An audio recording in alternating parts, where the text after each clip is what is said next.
નમસ્કાર મિત્રો, કર્મયોગી એપ્લિકેશનમાં લોગિન કરવા માટે સર્વપ્રથમ આપણને HRPN નંબર અને પાસવર્ડ જોઈશે.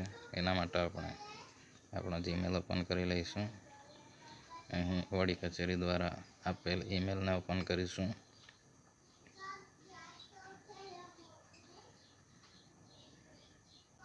વેલકમ ટુ કર્મયોગી એવું લખેલ છે.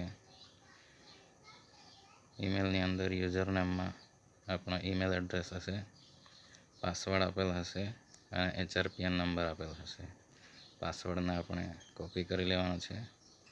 HRPN નંબર આપણે નોટ કરી લઈશું. કર્મયોગી એપ ઓપન કરી લઈશું. અહીં આપણે HRPN નંબર સિલેક્ટ કરી નીચે HRPN નંબર દાખલ કરી લઈશું.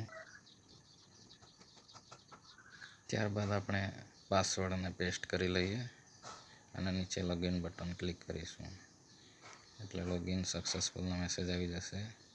સર્વપ્રથમ આપણે આપણો પાસવર્ડ ચેન્જ કરવાનો હોય છે. તમે જોઈ શકો અહીં ચેન્જ પાસવર્ડનો ઓપ્શન આવી ગયેલ છે. ઓલ્ડ પાસવર્ડ એટલે કે OTPને આપણે અહીં પેસ્ટ કરી લેવાનો. ત્યારબાદ નીચે પાસવર્ડ લખેલ છે ત્યાં આપણે પાસવર્ડ રીસેટ કરી લઈશું. બીજી વખત પાસવર્ડ એન્ટર કરી લઈશું. ત્યારબાદ ચેન્જ પાસવર્ડ એવું લખેલ છે ત્યાં ક્લિક કરીશું. એટલે આપણો પાસવર્ડ સક્સેસફુલી ચેન્જ થઈ જશે. ત્યારબાદ ફરીથી આપણે એપ્લિકેશનમાં HRPN નંબર દાખલ કરી આપણો નવો પાસવર્ડ એન્ટર કરીશું.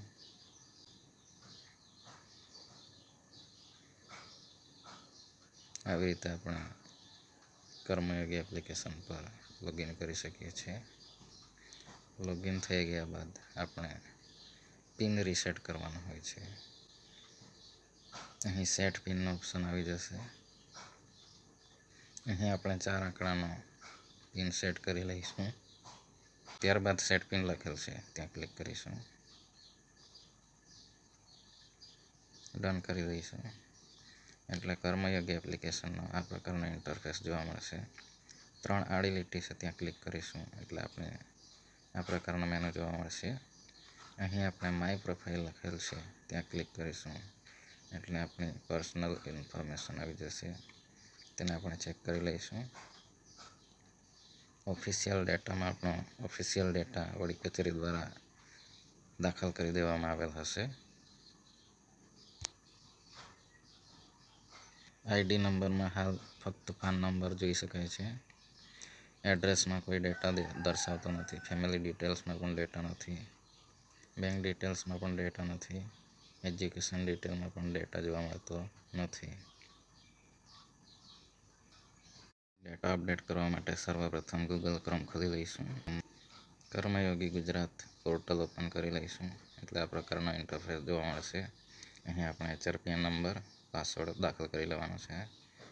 કેપ્ચા નાખી OTP પર ક્લિક કરીશું એટલે OTP આપણા મોબાઈલમાં આવી જશે. OTP એન્ટર કરી લોગિન કરી લેવાનું છે. એટલે આ પ્રકારનો ઇન્ટરફેસ જોવા મળશે. અપડેટ ઈમેલ લખેલ છે ત્યાં આપણે ઈમેલ ચેક કરી લેવાનો, વેરીફાઈ કરી દેવાનું અને સબમિટ આપી દેવાનું રહેશે. એનાઉન્સમેન્ટ ડિટેલમાં આપણે કશું કરવાનું નથી, એને ક્લોઝ કરી દઈશું. ડાબી બાજુ અહીં પ્રોફાઇલ પિક ખાલી છે ત્યાં ક્લિક કરીશું એટલે આપણે આપણું પ્રોફાઇલ પિક્ચર અપડેટ કરી શકીએ છીએ. ફોટો આપણે સિલેક્ટ કરી લઈએ.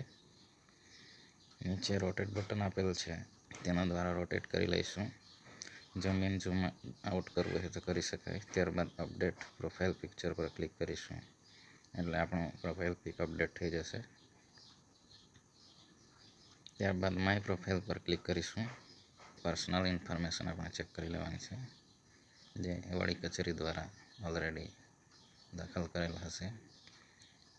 ઓફિશિયલ ડેટા પણ વડી કચેરી દ્વારા જ દાખલ કરવામાં આવેલ હશે. ID નંબરમાં આપણે જે ID નાખવાનું હોય તે ID સિલેક્ટ કરી લેવાનું. અહીં ઇલેક્શન કાર્ડ સિલેક્ટ કરીશ, નંબર દાખલ કરીશ,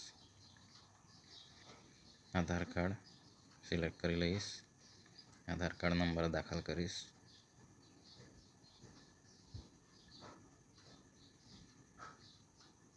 ત્યારબાદ એડ ટુ લિસ્ટ પર ક્લિક કરીશ એટલે આધાર કાર્ડ એડ થઈ જશે. આવી રીતે આપણે આપણા દરેક પ્રકારના આઈડી દાખલ કરી શકીએ છીએ. પાંચમો ઓપ્શન એડ્રેસનો હશે. અહીં આપણે ઘર નંબર, ફળિયાનું નામ, કન્ટ્રીમાં ઇન્ડિયા, સ્ટેટમાં ગુજરાત, ડિસ્ટ્રિક્ટ પસંદ કરી લેવાનું, તાલુકો પસંદ કરવાનો,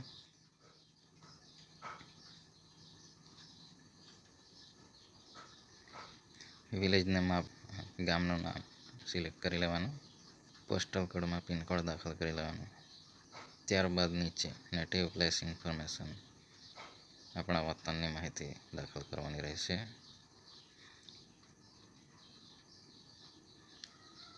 સર્વપ્રથમ ઘર નંબર, ત્યારબાદ સ્ટ્રીટ નેમમાં આપણે ફળિયાનું નામ દાખલ કરવાનું, કન્ટ્રીમાં ઇન્ડિયા પસંદ કરીશું, ડિસ્ટ્રિક્ટમાં આપણો જિલ્લો પસંદ કરી લેવાનો, તાલુકો પસંદ કરી લેવાનો, ગામ પસંદ કરી લેવાનું,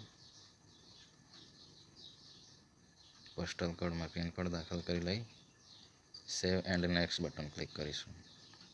કોડ સેવ થઈ જશે. છઠ્ઠા ઓપ્શનની અંદર ફેમિલી મેમ્બર એડ કરવાનો હોય છે. ટાઇટલ પસંદ કરી ફર્સ્ટ નેમમાં આપણે ફેમિલી મેમ્બરનું નામ દાખલ કરી લઈશું, મિડલ નેમ દાખલ કરી લઈશું, લાસ્ટ નેમમાં સરનેમ દાખલ કરી લઈશું, ડેટ ઓફ બર્થ સિલેક્ટ કરી લઈશું, પ્લેસ ઓફ બર્થમાં આપણા ફેમિલી મેમ્બરનો જન્મ જે સ્થળે થયો હોય તે સ્થળનું નામ આપણે લખવાનું રહેશે.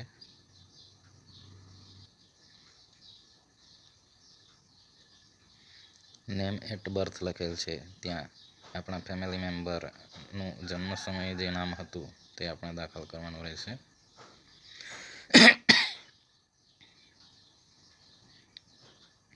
જેન્ડર પસંદ કરી લઈશું, કન્ટ્રી, ત્યારબાદ નેશનાલિટી ઇન્ડિયન, ફેમિલી મેમ્બર સાથે રિલેશનશિપ પસંદ કરી લેવું, રિસાઇડિંગ વિથ એમ્પ્લોયી લખેલ છે ત્યાં આપણે રહીશું, ડિપેન્ડન્ટ વિથ એમ્પ્લોયી એની અંદર આપણે યસ કરવાનું છે, મેરિટલ સ્ટેટસમાં આપણે મેરિડ કરી દઈશું. જો એ વ્યક્તિ નોમિની હોય તો ટીક માર્ક કરી નોમિની પર્સન્ટેજમાં આપણે જેટલા ટકા રાખવા એટલા ટકા રાખી શકીએ. ત્યારબાદ એડ ટુ લિસ્ટ કરીશું એટલે ફેમિલી મેમ્બર એડ થઈ જશે. છેલ્લા ઓપ્શનમાં આપણે આપણી એજ્યુકેશન ડિટેલ દાખલ કરવાની હોય છે, જેની અંદર એજ્યુકેશન લેવલ એટલે કે પોસ્ટ ગ્રેજ્યુએટ, ગ્રેજ્યુએટ છે. ડિગ્રીની અંદર આપણે master of arts, bachelor of arts, SSC હશે. સ્કૂલ, યુનિવર્સિટી, કોલેજમાં આપણે જ્યાંથી આપણી ડિગ્રી લીધેલ હોય તે કોલેજ, સ્કૂલ, ઇન્સ્ટિટ્યુશનનું નામ લખી દેવાનું. ક્લાસની અંદર આપણે કયા ગ્રેડમાં પાસ થયા છે તે ગ્રેડ પસંદ કરી લેવાનું. યર ઓફ પાસિંગમાં આપણે વર્ષ દાખલ કરી લેવાનું. પર્સન્ટેજ દાખલ કરી એડ ટુ લિસ્ટ કરીશું એટલે આપણી ડિગ્રીઓ એડ થઈ જશે.